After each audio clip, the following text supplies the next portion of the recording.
Guys Samsung build free 1.5 ton 5 star AC का जो problem था साउंड का वो सॉल्व हो गया है। टेक्नीशियन आया था तो उसने अंदर जो स्क्रू वगैरह रहता है उसमें पैकिंग लगा के पूरा सॉल्व हो गया है। मैंने इससे पहले वीडियो बनाया था तो उसमें आवाज़ कर रहा था, लेकिन अभी सैमसंग वाले ने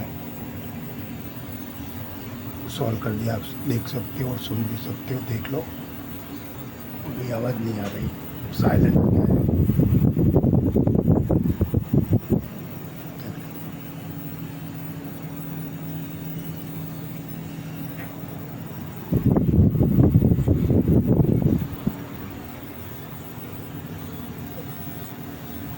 40% कैपेसिटी पे चलता है, 26 टेम्परेचर पे सेट है। इधर से आ रहा था आवाज़, लेकिन इधर कुछ पैकिंग लगा दिया अंदर, अभी नहीं आ रहा है। Thank you.